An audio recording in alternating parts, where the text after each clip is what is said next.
Hi, this is Jennifer Croft, and I'm going to read you a little bit of Olga Tokarczuk's latest novel, The Books of Jacob, which I have here in Polish. It's a pretty sizable novel. It's really considered Olga's magnum opus, and I look forward to publishing it hopefully soon. And I will just read the prologue and a little bit of the first chapter. The Books of Jacob. Prologue. Once swallowed, the piece of paper lodges in her esophagus near her heart, saliva soaked. The black ink prepared especially for this purpose dissolves slowly now, the letters losing their shapes. Within the human body, the word splits in two, substance and essence.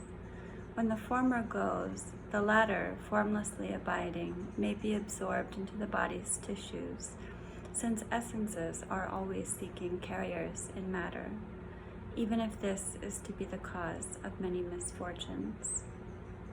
Yenta wakes up, but she was just almost dead. She feels this distinctly now, like a pain, like the river's current, a tremor, a clamor, a rush.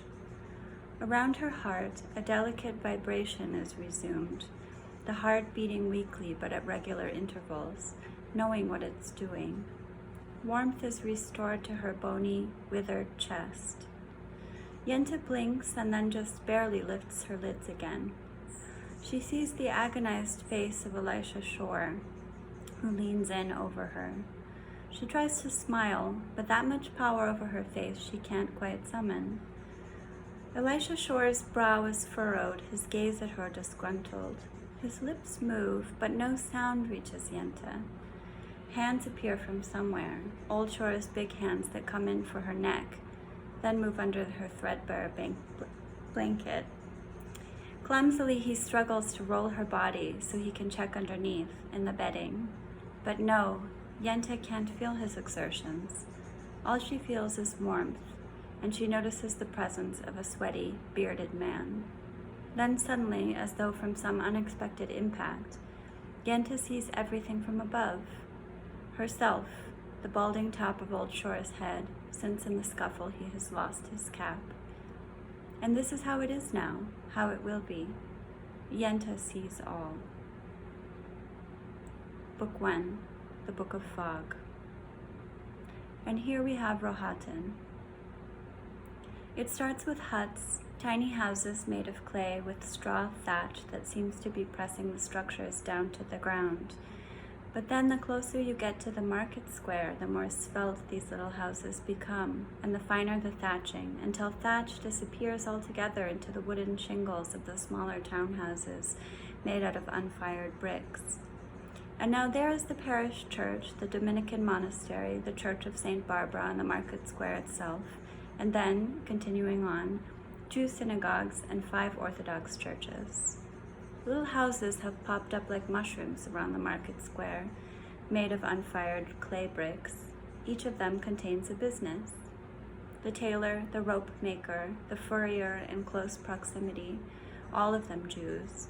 Then there's the baker whose last name is Loaf, which always delights the vicar foreign because it suggests some sort of hidden order that might become more discernible, more orderly, so that people might also live in a more virtuous fashion.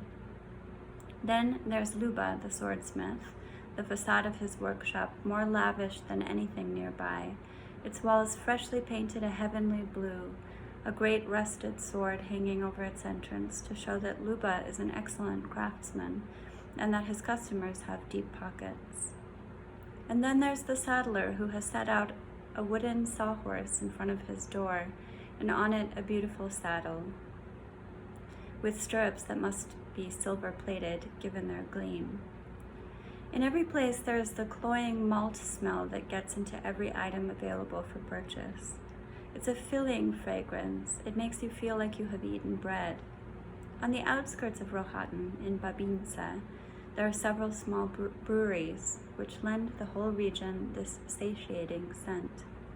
Many stalls here sell beer, and the better shops also keep vodka and mead, mostly Trujniak. The Jewish merchant Wachschul, meanwhile, sells wine, real Hungarian and Rhineland wine, as well as some sourer stuff they bring in from Wallachia. The priest moves along among stands made out of every imaginable material: boards, pieces of thickly woven canvas, wicker baskets, even leaves. This good woman with the white kerchief on her head is selling pumpkins out of a cart. Their bright orange color draws in children. Next, another woman offers up lumps of cheese on horseradish leaves. And there are many more women merchants, those who have suffered the misfortune of widowhood, or those who have husbands who are drunks. Women who trade in oil, in salt, in linen. The priest generally makes some purchase of this lady pashtet maker. Now he gives her a kind smile.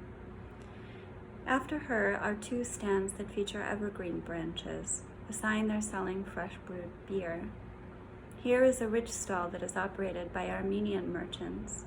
Beautiful, delicate materials, knives and ornamental scabbards. And then there's this, dried sturgeon with a sickening scent that gets into the wool of Turkish tapestries. Further along, a man in a dusty smock sells eggs by the dozen in little baskets woven out of blades of grass, which he keeps in a box that hangs from his thin shoulders. Another sells his eggs 60 at a time in large bins at a competitive, almost wholesale price. Bagels are stacked up all over a baker's stall. Someone must have toppled one into the mud because a little dog is now rapturously scarfing it up off the ground. People sell what they can here: floral materials, kerchiefs and scarves straight from the bazaar in Istanbul, and children's shoes and nuts. And that man over by the fence has a plow and all different sizes of nails, from those that look like little pins to giant nails for building houses. Nearby, a handsome woman in a starched bonnet has set out clappers for night watchmen, little ones, the kinds that sound more like crickets' nocturnes than a summons from sleep, along with big ones, and these are the opposite, loud enough to wake the dead.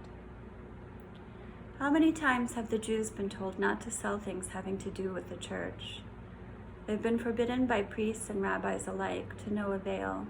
So there are lovely prayer books here, with a ribbon in between their pages, letters marvelously embossed in silver on the cover, which, when you run your fingertip along their surface, seem warm and alive. A tidy, almost elegant man in a yarmulke holds them like they're relics, wrapped up in thin paper, a creamy tissue to keep this foggy day from sullying their innocent Christian pages, fragrant with printing ink. He also has wax candles and even pictures of the saints with their halos. Father Chmielowski goes up to one of the traveling booksellers, hoping he might find something in Latin, but all the books are Jewish. Beside them lie yarmulkes and other things of which the priest does not know the nature. The further you look down the little streets, the more obvious the poverty becomes, like a dirty toe sticking out of a torn shoe. A plain old poverty, quiet, low to the ground. There are no more shops now, no more stalls. Instead, hovels like dog houses, thrown together out of flimsy boards picked up around the trash heaps. In one of them, a cobbler fixes shoes that have been mended again and again, resoled, patched up. In another, a tinker has set up shop, completely surrounded by hanging iron pots. His face is thin and sunken. His cap is drawn over his forehead, which is covered in brown lesions.